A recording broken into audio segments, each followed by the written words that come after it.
அனைவருக்கும் வணக்கம். நம்மளுடைய மாடர்ன் சர்வே இன் தமிழ் யூடியூப் சேனலில் குரூப் 2A நான் இன்டர்வியூ போஸ்ட்டுடைய கவுன்சிலிங்கில் ஒவ்வொரு நாள் முடிந்தோடனே அதனுடைய வேக்கன்சியை நம்ம அப்டேட் பண்ணிட்டே இருக்கோம். இன்றைக்கி பார்த்திங்கன்னா 8th டே. இன்றைக்கி நாள் முடிவில் எவ்வளோ வேக்கன்சி ஃபில்லப் ஆகிருக்கு, எவ்வளோ வேக்கன்சி இன்னும் பேலன்ஸ் இருக்குது அப்படின்னு பார்க்கலாம். அதில் பார்த்திங்கன்னா முதல்ல உள்ளது நம்மளுடைய இந்த assistant, accountant, store keeper, audit assistant, lower division clerk, planning junior assistant, இந்த டிபார்ட்மெண்ட்டில் உள்ள வேக்கன்சி மொத்தம் எவ்வளோ இருக்குது அப்படின்னா இது 4000க்கு மேலே வேக்கன்சி இருந்துச்சு. அதில் இன்றைக்கி ஃபில்லப் ஆனது மொத்தம் இது வரைக்கும் ஃபில்லப் ஆனது 2790 வேக்கன்சி.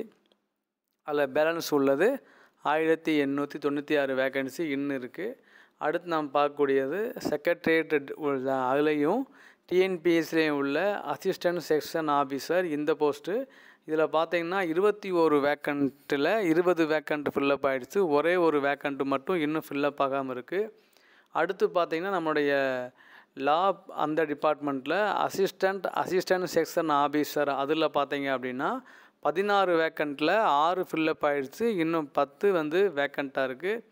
அடுத்து பார்த்திங்கன்னா நம்மளுடைய ஃபினான்ஸ் டிபார்ட்மெண்ட்டில் உள்ள அசிஸ்டன்ட் செக்ஷன் ஆஃபீஸரில் 7 வேக்கன்சியில் 6 ஃபில்லப் ஆகிடுச்சு. 1 மட்டும் ஃபில்லப் ஆகாமல் இருக்குது. அடுத்து நம்மளுடைய மென்ஸ் ஹாஸ்டல் டிபார்ட்மெண்ட்டில் உள்ள வார்டன் போஸ்ட்டு 1 வேக்கண்ட்டு, அதை 1 இன்னும் ஃபில்லப் ஆகாமல் அப்படியே தான் இருக்குது. அடுத்து நம்மளுடைய ஹிந்து சமய அறநிலையத்துறை டிபார்ட்மெண்ட்டில் உள்ள அசிஸ்டண்ட் ஆடிட் இன்ஸ்பெக்டர் போஸ்ட்டில் பார்த்தீங்க அப்படின்னா ஃபில்லப்பான வேக்கன்சி இது வரைக்கும் 149, 70 வேக்கன்சி இன்னும் ஃபில்லப் ஆகாமல் இருக்குது. அடுத்து நம்ம ஹேண்ட்லூம் டிபார்ட்மெண்ட்டில் உள்ள ஹேண்ட்லூம் இன்ஸ்பெக்டர் போஸ்ட் பார்த்திங்கன்னா 1 வேக்கன்சி, அந்த 1 ஃபில்லப் ஆகிடுச்சு. அடுத்து நம்மளுடைய கோஆப்ரேட்டிவ் டிபார்ட்மெண்ட்டில் உள்ள ஜூனியர் கோஆப்ரேட்டிவ் ஆடிட்டர் வேக்கன்சி அது பார்த்தீங்க அப்படின்னா மொத்தம் பார்த்திங்கன்னா அதனுடைய வேக்கன்சி 928 வேக்கன்சி. அதில் 30 தான் ஃபில்லப் ஆகிருக்கு. இன்னும் 898 வேக்கன்சி ஃபில்லப் ஆகாமல் அப்படியே இருக்குது. அடுத்து ஃபினான்ஸ் டிபார்ட்மெண்ட்டில் உள்ள அசிஸ்டண்ட் வேக்கன்சி அதில் பார்த்திங்கன்னா 18 வேக்கன்சியில் 10 வேக்கன்சி ஃபில்லப் ஆகிடுச்சு. 8 வேக்கன்சி இன்னும் பேலன்ஸ் இருக்குது. இது இன்றைக்கி நிலவரப்படி உள்ளான இது. இதில் பார்த்திங்கன்னா நான் கமெண்ட்டில் நிறைய பேர் கேட்குறாங்க, பிஎஸ்டிஎம் ரேங்க் இருக்கா, பிஎஸ்டிஎம் உடைய சொல்லுங்கள், எவ்வளோ வேறு ஆப்ஷன் சொல்லுங்கள் அப்படின்னா ஆப்ஷன் ஆனவங்களுக்கு அடுத்த வாய்ப்பெலாம் கிடையாது. ஆப்ஷன் ஆனால் அவ்வளோதான், அதை விட்டுட்டு போயிடுவாங்க. அவங்க இது ஃபில்லப் ஆனதான். நம்ம எப்படி செக் பண்ணுறது அப்படின்னா நேற்று எவ்வளோ போஸ்டிங் போயிருக்கு, இன்றைக்கி எவ்வளோ போஸ்டிங் போயிருக்கு, அது ரெண்டையும் நம்ம செக் பண்ணாலே நம்ம தெரிஞ்சு போகும் இன்றைக்கி எவ்வளோ அட்டன் பண்ணியிருக்காங்க அப்படின்னு. ஒரு நாளைக்கு இவ்வளவு அப்படிலாம் கிடையாது. அதே மாதிரி இந்த கவுன்சிலிங் ஜூன் மாதம் வரையும் போகுது. அதுக்கு முன்னாலேயே அந்த டேட்டுக்கு முன்னாலேயே எல்லா போஸ்டிங் ஃபில்லப் ஆகிடுச்சுனாலும் ஆகலாம் நம்ம சொல்ல முடியாது இல்லையா.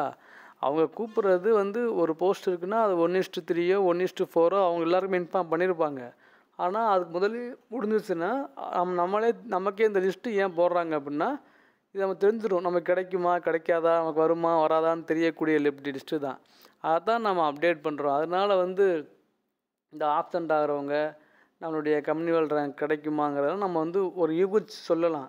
ஆனால் அது நடக்கலை அப்படின்னா அது ஃபீலிங்காக இருக்கும். அதனால் நம்ம மேக்ஸிமம் பார்த்தீங்க அப்படின்னா உங்களுடைய டேர்ன் என்றைக்கோ அது வரைக்கும் வெயிட் பண்ணுங்கள். அன்றைக்கி வேக்கண்ட் இருந்தால் நீங்கள் அதுக்கு முதல் நாள் பாருங்கள், நம்ம தெரியும். நாளைக்கு நம்ம கவுன்சிலிங் போகிறோம்னா இன்றைக்கி நம்ம கிடைக்க வாய்ப்பு இருக்கா அப்படின்னு செக் பண்ணலாம். இல்லை வாய்ப்பு இல்லைன்னா நீங்கள் கவுன்சிலிங் போகணுன்னு அவசியம் இல்லை. இதுதான் ரியாலிட்டி, வேறு ஒன்றும் இல்லை. எந்த அப்டேட்னாலும் நான் ப்ராப்பராக இன்ஃபார்ம் பண்ணுறேன். நீங்கள் வெயிட் பண்ணுங்கள். தேங்க்யூ.